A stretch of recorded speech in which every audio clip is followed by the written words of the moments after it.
জাতি সুস্পষ্টভাবে বুঝতে পেরেছে, জাতি এখন চিনেছে, জাতি এখন বুঝেছে যে এই জঙ্গি তুহমা লাগিয়ে উলামায়ে কেরাম দিনদারদেরকে দিনের পর দিন অত্যাচার জুলুম নির্যাতন করেছে।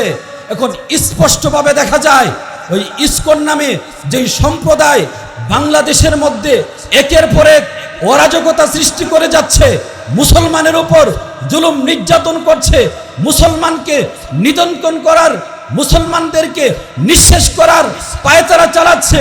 জাতি এখন বুঝে গেছে, বুঝতে বাকি নাই এই ইসকন নামক সন্ত্রাসী বাহিনী হচ্ছে বর্তমান বিশ্বের শ্রেষ্ঠ জঙ্গি সংগঠন। কথা বলেন ঠিক না বেঠে? আজকের এই মজলিস ব্যতিক্রমী মজলিস। বাংলার জমিনের দুই সিংহপুরুষ শাইখে চরমোনাই ফয়জুল করিম দামাত বারকাতুহুমুল আলিয়া হজরতের সুসাক্ষাতে আমরা ধন্য হব, এই জন্য এসেছি। কথা বলেন ঠিক না বেঠে? এবং শুধুমাত্র বাংলাদেশ না, বর্তমান বিশ্বের আলেম উলামা সহ দিনদার প্রতিটি নরনারীর হৃদয়ের স্পন্দন, বাংলার ভাগ শাইখুল হাদিস ইবনে শাইখুল হাদিস আল্লামা মামুনুল হক দামাত বারকাতুহুমুল আলিয়া এর ফুয়ুজ ও বারাকাত নেওয়ার জন্য আজকের এই প্রোগ্রাম। কথা বলেন ঠিক না বেঠে?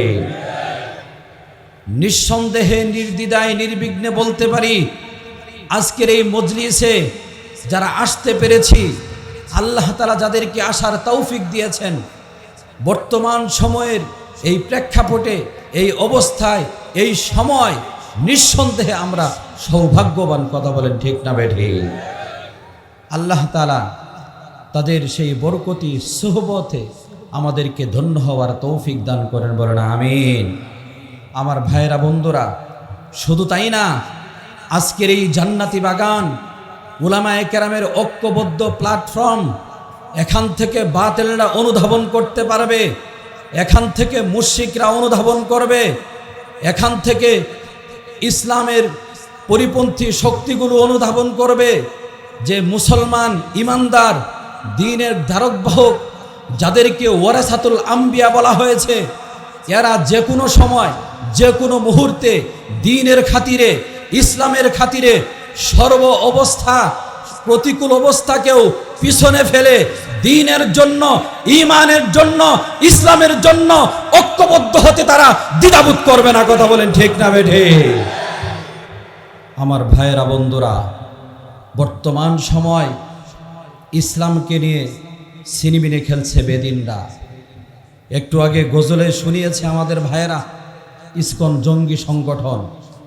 ইন্ডিয়ার থেকে যেই শব্দ দেওয়া, এই শব্দ উলামায়ে কেরাম দিনদারের উপর প্রয়োগ করে বিগত স্বৈরশাসক দিনের পর দিন উলামায়ে কেরামের উপর জুলুম নির্যাতন করেছে।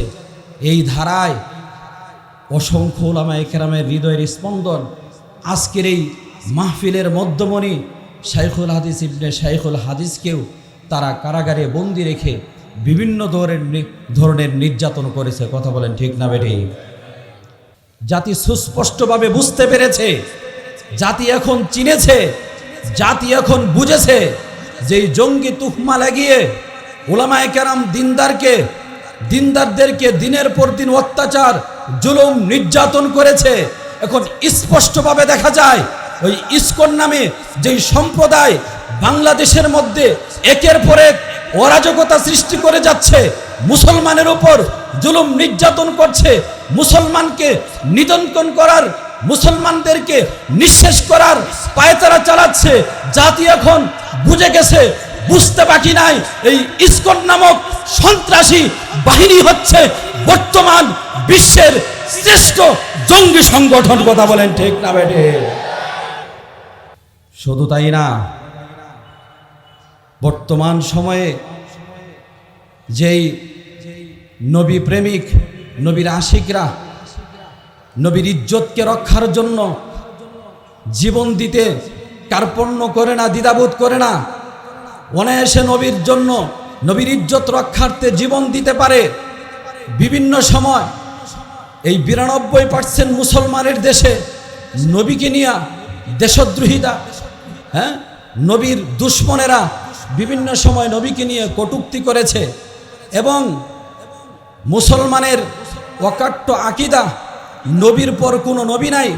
নবীজি বলেছেন, লা নাবিয়্যা বাদি, আনা খাতামুন নাবিয়্যিন, লা নাবিয়্যা বাদি, আমি হচ্ছি সর্বশেষ নবী, আমার পর কোনো নবী নেই। এছাড়াও নবীজি হাদিসের মধ্যে বলেছেন যে বিশাল একটা বিল্ডিং, এই বিল্ডিংয়ের মধ্যে শুধুমাত্র একটা ইটের জায়গা বাকি রয়েছে।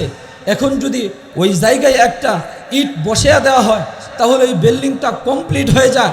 তেমনিভাবে নবুয়তের যে দরজা, নবুয়তের যে বিল্ডিং আল্লাহ তাআলা চালু করেছিলেন, সমস্ত নবীর দ্বারা আল্লাহ তাআলা সেটা পুরা করে একটা ইটের জায়গা যেটা আমি নবীর জন্য আল্লাহ তাআলা খালি রেখেছেন, সেটাকে আল্লাহ তাআলা আমার দ্বারা পূর্ণ করেছেন। আমার পর আর কোনো নবী নাই।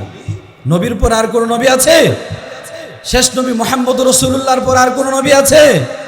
সুতরাং যে সমস্ত বেঈমানরা এই কথা গিলাইতে চায়, এইটা খাওয়াইতে চায়, দাবি করে নবীর পরে নবী আছে, আমরা তাদেরকে দ্ব্যর্থহীন কণ্ঠে বলে দিব, বিশেষ করে এই কাদিয়ানী সম্প্রদায়, এরা যদি মুসাইলামার রূপ ধারণ করে তাহলে বাইতুল উলুমের প্রত্যেক আলেম, বাংলাদেশের প্রতিটি হাফেজ, প্রতিটি আলেম আবু বকরের রূপ ধারণ করে মুসাইলামার গোষ্ঠীকে প্রকাশ্যে জ্যান্ত মাটির নিচে পুঁতে ফেলতে প্রস্তুত। কথা বলেন ঠিক না বেঠিক? এই কাদিয়ানী সম্প্রদায়কে নিষিদ্ধ করার জন্য 15 নভেম্বর বিশাল সমাবেশের আয়োজন করা হয়েছে। আমরা সকলে উপস্থিত হব ইনশাআল্লাহ। ওয়া আখির দাওয়ানা আলহামদুলিল্লাহি রাব্বিল আলামিন।